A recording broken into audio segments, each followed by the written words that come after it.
Santo Pematay Sanan harap kalau sahabat gabayno nakapan ako ngingis paling omis kumata sana terutama yang keluarga toko. Jadi inilah toko ya tinapot tetumano di Kristus. Kita adalah pengikut Kristus. Kita menjalankan visi damai cinta kasih yang Yesus berikan kepada kita. Jadi mungkin ada yang belum bagi senyuman paling manis kepada orang hari ini. Mungkin senyuman yang kita berikan itu membawa sukacita kepada desa panjang hari ini. Jadi saya bagi peluang untuk bagi senyuman kepada orang-orang di sekeliling yang ada sekarang. Kalau di keseni murah habis stop, oke? Jangan nanti ketemu tema ada terlalu banyak. Perikatan lokal pupusan berpembangunan. Memang apabila kita mendengar saja perkataan, kalau dalam bahasa Melayu kiamat, oleh pupusan berpembangunan, apa yang muncul dalam pikiran kita? Kalau saya ingat balik pada tahun 1999, heboh tentang Y2K, betul atau tidak? Dunia akan jadi gelap. Ya, itu lampu-lampu pun tidak akan tidak berfungsi, mau pasang lilin pun tidak boleh. Itu adalah ramalan-ramalan orang pada masa itu, dan itu menyebabkan ada sedikit ketakutan berlaku. Ada juga yang bilang saya tidak mau kawin lah tahun ini, nanti tahun 2000 kami itu kalau sudah kiamat sama juga mati, dibilang. Itu adalah pengalaman-pengalaman yang dialami pada tahun itu. Dan saya merasa lucu juga, tapi apabila direnungkan, diingat kembali, apabila mendengar ramalan seperti itu, ada ketakutan yang berlaku, seolah-olah Tuhan itu tiada.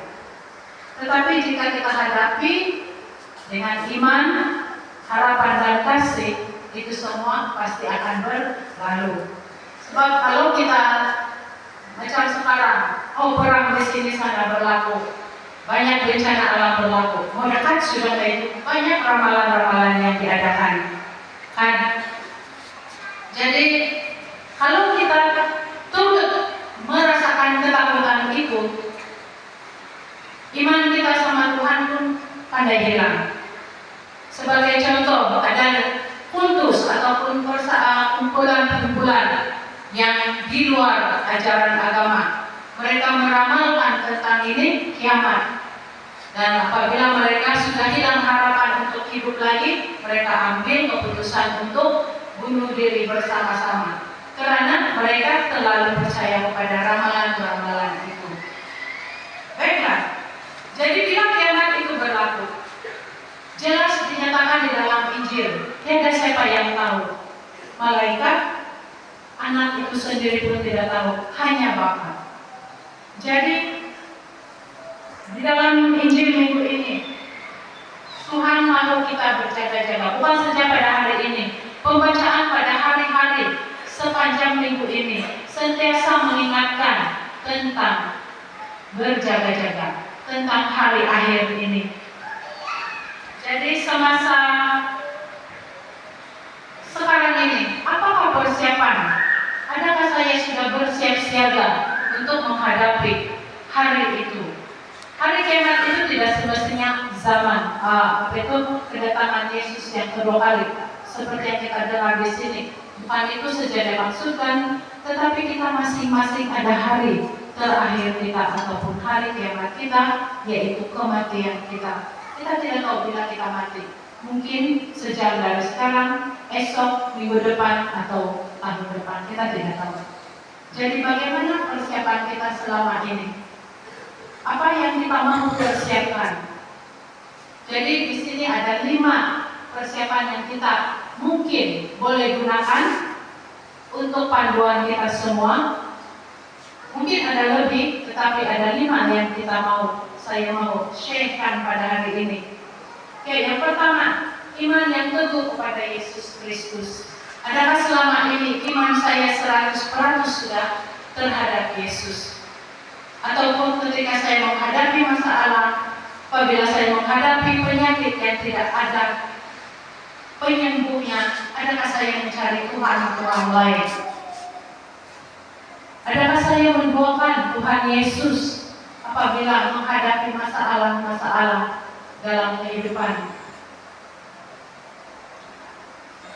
Karena apabila kita menolak Yesus, bermaksud kita menolak Bapa. Bapalah yang memberikan kehidupan kepada kita. Jadi kalau kita tolak Yesus, tolak Bapa, bermaksud kita membunuh diri kita sendiri. Yesuslah jalan hidup dan kebenaran. Dan yang kedua, apa yang kita perlu buat? Tetap berpegang teguh dan mendengar, menghayati firman Tuhan. Setiap hari kita akan dapat WhatsApp di dalam grup. Saya percaya setiap hari mesti akan dapat itu. Bukan sekali, tapi berkali-kali di dalam grup yang berlainan. Betul atau tidak? Adakah kita baca? Adakah kita dengar? Adakah kita menghayati firman Tuhan itu?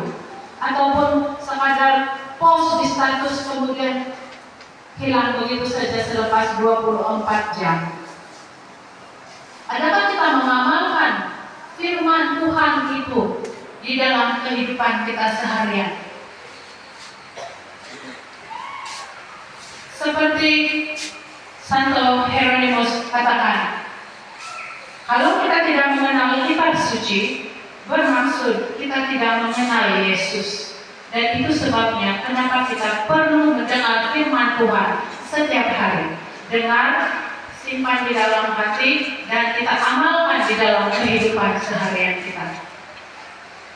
Dan seterusnya, perkara yang ketiga yang kita perlu buat, berdoa. Memang berdoa ini adalah satu kemestian bagi kita. Walaupun bagi saya sendiri itu adalah satu struggle, sangat struggle untuk saya menjadikan hidup doa ini sebagai amalan saya setiap hari. Namun kita berdoalah setiap hari, karena itulah juga persiapan untuk menghadapi hari kiamat kita sendiri. Ramai yang cakap, saya tidak pandai berdoa. Ramai yang cakap begitu. Tidak perlulah kita download, install apa-apa dari handphone, beli buku bertimbun-timbun untuk berdoa. Karena doa itu adalah relasi kita, komunikasi kita dengan Tuhan. Apa yang kita mau alami, itu yang kita katakan kepada Tuhan. Tuhan mengerti apa yang kita perlukan. Tidak perlulah kita berjala-jala di dalam berdoa.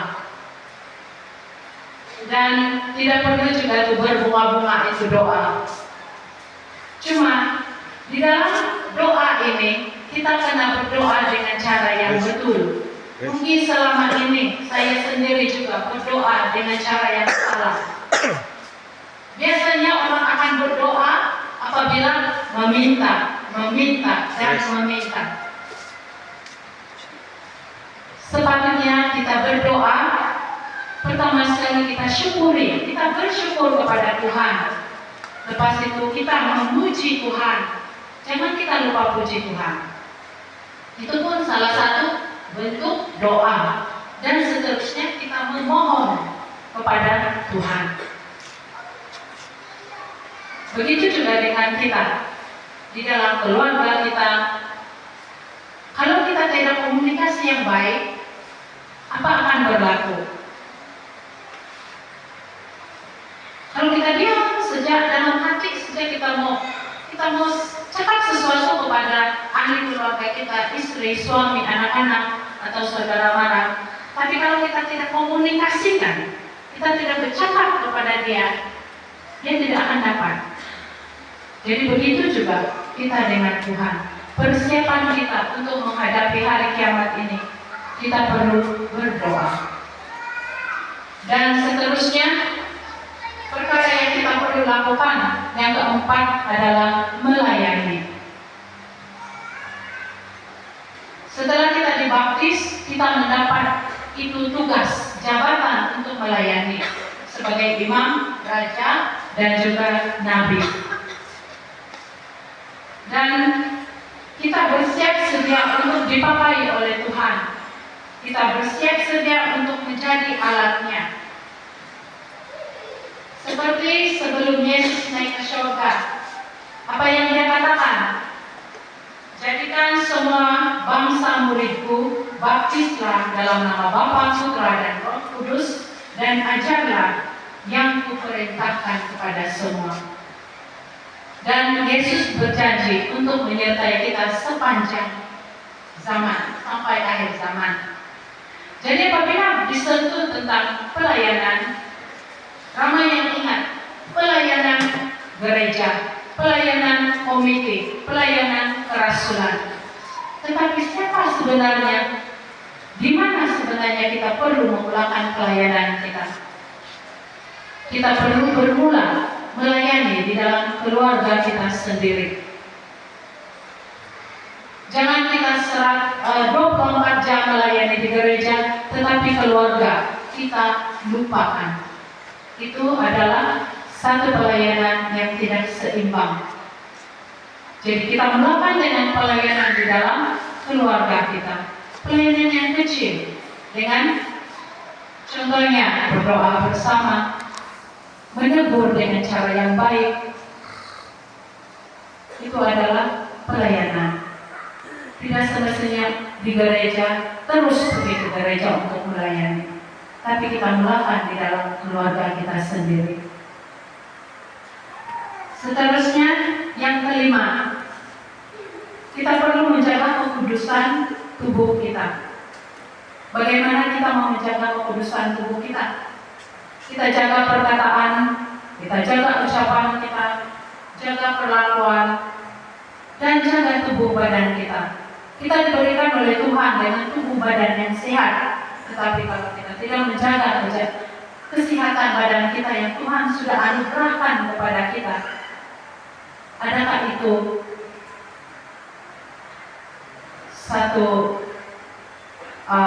adakah itu adil bagi diri kita, adil bagi Tuhan? Tuhan bagi kita dengan badan yang sehat, tetapi kita rusakkan diri kita sendiri. Adakah kita selama ini perlakuan kita, percakapan kita membuat orang lain mendekat kepada Tuhan, ataupun sikap kita membuat orang lain menjauhkan diri daripada Tuhan? Adakah selama ini kita menjadi pembawa damai? Adakah selama ini kita membawa orang untuk datang kepada Tuhan? Ataupun kita menjadi batu sandungan orang lain datang kepada Tuhan karena kesombongan rohani yang kita ada? Kita melayani 24 jam di dalam gereja, tapi pelayanan kita itu tidak menggambarkan diri kita sebagai seorang Katolik. Mungkin dengan orang lain kita bercakap kasar, dengan orang lain kita menabur fitnah, dengan orang lain bertahun-tahun itu dendam kita bawa. Dendam itu adalah tidak sehat bagi kita sebagai seorang Katolik. Karena itu akan membawa penyakit-penyakit yang selama ini kamu cakap penyakit fisikal, tetapi sebenarnya itu adalah penyakit batin karena dendam kesumat yang bertahun-tahun. Dan semoga di akhir tahun B ini, sebelum Advent, bersama-samalah kita membuat persiapan. Dan tiada istilah terlambat bagi Tuhan, karena Dia sentiasa terbuka untuk membawa. Kalau ada saudara-saudara kita yang ada mungkin kita sakiti dan akhirnya dia melarikan diri daripada gereja, buanglah keegoan kita, datang kepada Dia, minta maaf, mohon maaf, dan bawa dia kembali kepada Tuhan Yesus. Mungkin itu adalah satu langkah untuk kita untuk membuat persiapan kepada hari kiamat kita sendiri. Dan kita cari orang-orang di sekitar kita, bawa mereka Tapi jangan pula kamu paksa. Kada perlu gaya kayu semua sadar sasaran kembali di gereja. Tetapi kita mulakan dengan pelayanan kecil-kecilan. Contohnya mendoakan dia dalam diam. Kuasa doa itu sangat kuat jika diiringi dengan iman. Jadi aplikasikan, kalau kita ingat balik itu perumpamaan tentang 10 perempuan, 5 perempuan bijak dan 5 perempuan bodoh. Yang bijak membawa minyak tambahan, yang bodoh dia tidak membawa minyak tambahan. Jadi kita pilih yang mana satu kita mau. Semoga kita terus berdoa, kita teguh di dalam iman, terus merenungi Alkitab, firman-firman Tuhan, terus melayani, dan kita terus menjaga kekudusan diri kita. Semoga Tuhan memberkati kita semua.